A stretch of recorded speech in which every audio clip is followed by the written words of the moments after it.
sont venus d'un peu partout, des quatre coins de la France, de Paris, de Lille, de Toulouse, de Bordeaux et même de la Belgique pour écouter Patrice Talon, candidat à la présidence de la République. Ils sont une élite et ils sont représentatifs de la diaspora béninoise. Introduit par Maître Joseph Djogbenou, Patrice Talon a parlé de ses choix, de sa vision, de sa vie et de ses rêves pour le Bénin. En face de lui, il y avait des compatriotes pressés de l'entendre, de lui poser les vraies questions et aussi de lui dire leurs préoccupations. Un opérateur économique président de la République sera-t-il capable de rester au-dessus des affaires sans chercher à s'accaparer les richesses du pays? Le Bénin sera-t-il bientôt un pays où il fera bon vivre pour les jeunes, jusqu'à présent privés d'emploi, et pour les femmes en quête de revenus pour faire vivre leur famille? La promotion de l'emploi des jeunes et la lutte contre la corruption feront-elles partie des priorités de l'homme quand il sera élu président de la République? Les élections présidentielles au Bénin seront-elles transparentes et sincères ou vont-elles nous conduire à un autre chaos? Face à ces questions, Patrice Talon a eu des mots simples, sincères et profonds. Il a dit « Je souhaite rentrer dans l'histoire de mon pays autrement. J'ai la conviction que je suis indiqué pour faire ce travail. Je rêve de devenir un grand petit homme. » Il a également dit « Ce qui tue le dynamisme au Bénin aujourd'hui, c'est le pouvoir politique. Pour créer des emplois, il faut que l'environnement politique soit favorable à la création de richesses. » Il a dit tout cela devant des hommes et des femmes enthousiastes et fiers d'être béninois. Mesdames et messieurs, chers compatriotes, bonsoir. Merci pour l'honneur que vous me faites par votre présence. Parce que le moment n'est pas propice pour ce genre de rencontre, mais vous avez choisi quand même de faire ce déplacement aussi nombreux. J'en suis très honoré et je vous dis sincèrement merci. Grâce à notre action, à notre détermination, à notre résistance, et avec l'aide du ciel, l'alternance au sommet de l'État aura bien lieu au Bénin dans quelques mois. Cela, nous pouvons en être fiers. Et c'est pour cela que je voudrais vous dire félicitations.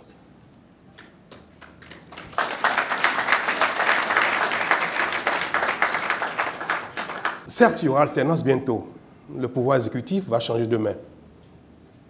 Mais le type de pouvoir exécutif que nous avons désormais au Bénin, ce qui le caractérise. Est-ce que nous sommes certains qu'il suffira pour nous de changer de main pour que le Bénin aille mieux désormais? Parce que ce qui caractérise désormais le pouvoir exécutif au Bénin, c'est la surpuissance du pouvoir du président de la République.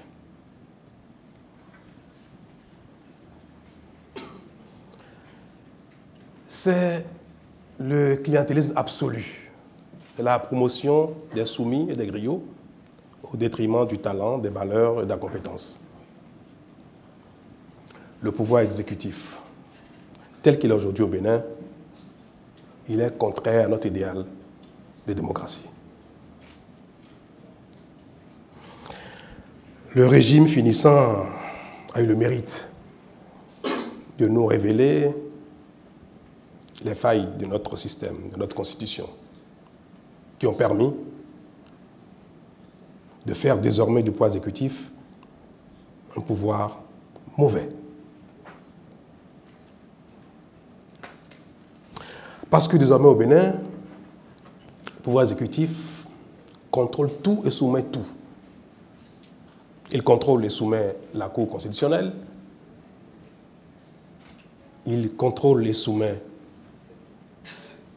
la Cour suprême, il contrôle et soumet la Haute Autorité de l'audiovisuel, il contrôle et soumet la justice.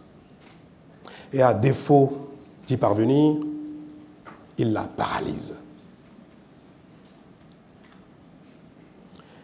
Il contrôle et soumet les jeunes, les étudiants, les élèves. Et à défaut, il les prive de leur mérite. Le pouvoir exécutif désormais au Bénin soumet les opérateurs économiques, les entreprises. Quand ils ne sont pas soumis au régime, ils sont mis en faillite.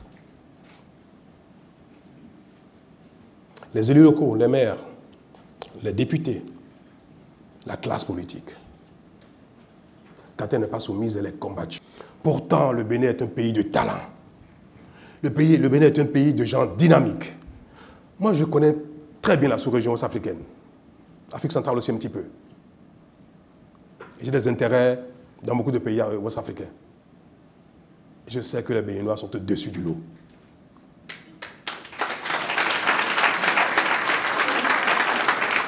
Le modèle a besoin d'être réformé. J'ai senti le besoin de vous dire qu'il faut qu'à l'avenir au Bénin, la Cour constitutionnelle, la Cour suprême, les institutions de contre-pouvoir soient réellement des institutions de contre-pouvoir. Que les opérateurs économiques, qu'ils soient de partisans ou non, puissent continuer d'exister, d'opérer, de s'épanouir. Que les jeunes, que leurs parents soient partisans ou non, quand ils vont aux examens au concours, qu'ils aient le résultat de leur mérite. Nous avons besoin de réformer notre modèle politique. Et nous avons besoin de donner une autre vision de ce que c'est que construire un pays. Nous avons besoin de montrer à nos dirigeants, à ceux qui ont la vocation d'être le pouvoir politique, qui bien souvent ne savent rien faire d'autre que celui-là, que la politique, de leur montrer que créer de la richesse, créer des emplois, c'est aussi un talent. C'est aussi un savoir-faire. Et qu'il est possible de leur montrer le chemin. Il est possible de s'arrêter, de nous entendre sur ce qu'il convient de faire désormais, et de donner l'exemple. J'ai décidé d'aller au-delà de ce que nous avons fait et d'être candidat.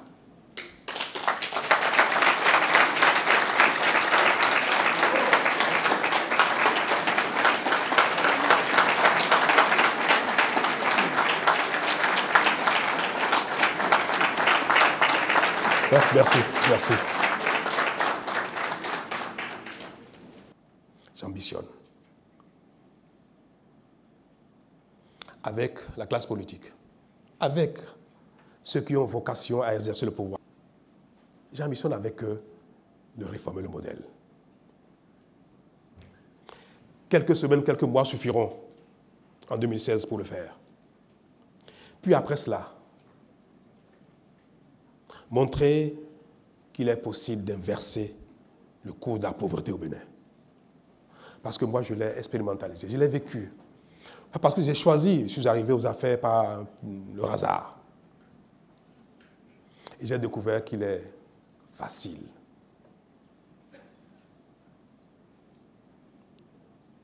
de créer des emplois, de créer de la richesse. La puissance publique est un levier dans les mains des gouvernants pour impulser réellement une dynamique. Nous avons été témoins pendant 10 ans d'une gouvernance politique qui a fait stagner l'économie de la Côte d'Ivoire. Et nous avons un peu tous souffert de la sous-région.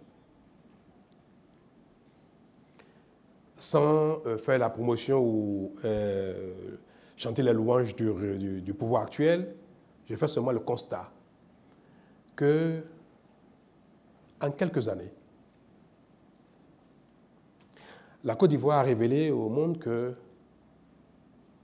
peut aller mobiliser des financements structurants énormes. On peut donner du dynamisme à une économie.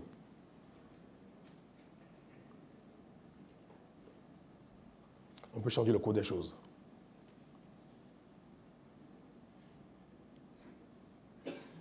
Le Bénin, depuis quelques décennies, n'a jamais fait la promotion d'un secteur qui crée de la richesse, qui crée de l'emploi et qui constitue un secteur d'espérance, d'espoir, de développement. Ça fait longtemps qu'il n'y a plus un secteur qui donne l'espérance, l'espoir que le Bénin peut se développer. Pourtant, c'est un petit pays. L'agriculture dont nous parlons avec beaucoup d'élan, c'est un secteur qui concourt à plus de 30% à 40% de notre PIB, est délaissé. L'artisanat, n'en parlons plus. Le Bénin est le pays de la sous-région qui a le plus de patrimoine touristique, le plus d'atouts. Il n'y a aucun pays de l'Afrique de l'Ouest, c'est l'Afrique centrale, qui a autant d'atouts que le Bénin. Je donne un exemple, si vous me permettez. Nous avons le parc animalier de la sous-région le plus riche. Pour ceux qui connaissent le parc de la Pandjari, comme pour employer une expression ivoirienne, il n'y a pas son deux.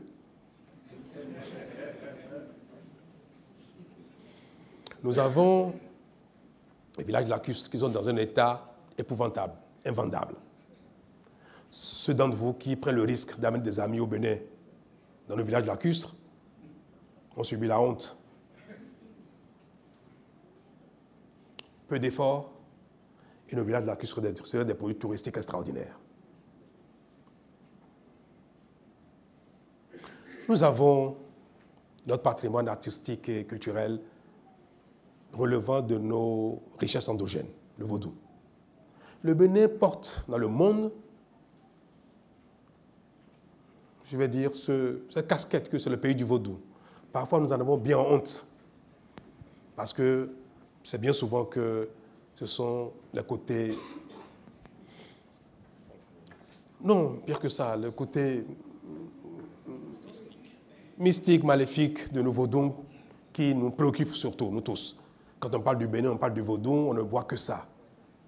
Sans porter un jugement sur si cela est vrai ou faux, nous avons quand même quelque chose d'extraordinaire. Le vaudou est là, il est dans notre pays, on ne peut pas s'en débarrasser pour le moment. Mais pourquoi ne pas profiter? Pourquoi ne pas profiter de son côté artistique extraordinaire?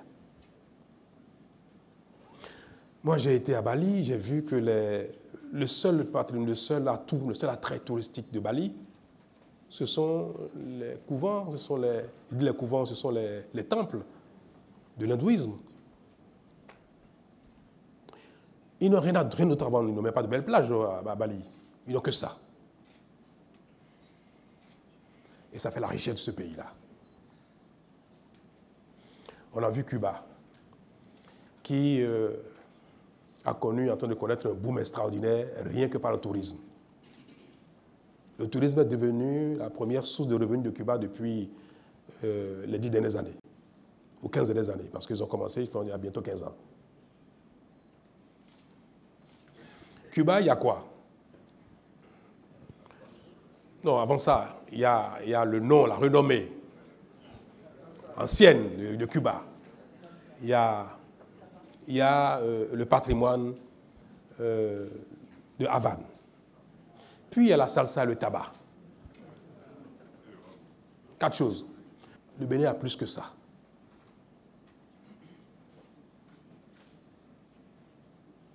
Nous n'imaginons pas ce que c'est que le tourisme, ce que ça peut rapporter comme richesse, comme emploi. Vous connaissez la zone ouest du nord du Bénin, la zone de culture Somba, où le Tata Somba et puis une végétation, un relief extraordinaire. Imaginez un circuit touristique qui part de nos plages. C'est vrai que nous n'avons pas de lagon au Bénin, on n'a pas ce qui constitue l'attraction principale. Mais nous avons une côte, une belle côte, qu'on peut transformer en piscine marine. Vous savez, ça existe, ça. Imaginez qu'on part du Bénin avec nos côtes, qu'on parcourt la région est, le Kétou, le centre du Bénin, avec le vaudou, et que le Bénin investissait dans la révélation de notre patrimoine artistique de vaudou, avec les gongo, les guélédés, les divers danses sapata qui ont des chorégraphies extraordinaires, qui sont vendables, qu'on passe par nos villages lacustres, qu'on passe par la région nord-ouest, qu'on aille au parc animalier. Je vais vous parler des artisans béninois. Vous allez en Côte d'Ivoire. Les meilleurs électriciens, meilleurs menuisiers, les plombiers, ils viennent du Bénin. J'en sais quelque chose. J'ai une entreprise de phytosanitaire en Côte d'Ivoire. Et bien que je ne sois pas du tout sectaire, quand ça ne va pas, je vais chercher les talents au Bénin.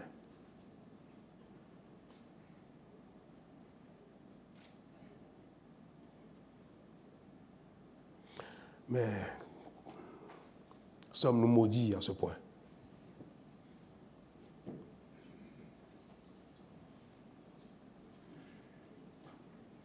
Ayons le courage de leur montrer le chemin.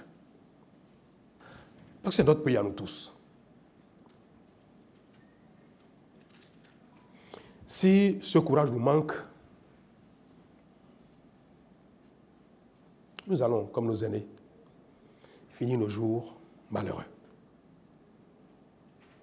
malgré nos diplômes, malgré les sommités que nous sommes. Le Bénin est rempli, un pays de sommités en toutes choses, en médecine, en sciences, en culture, malgré nos fortunes.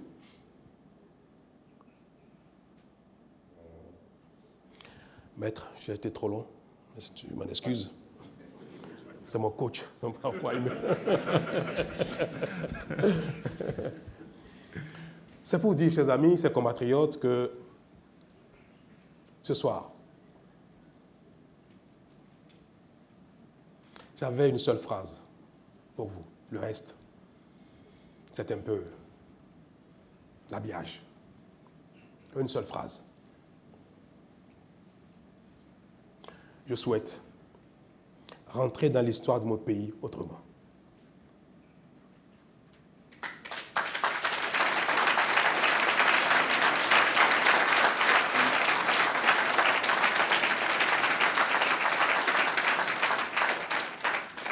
Je vous remercie. Merci. Merci beaucoup. Merci.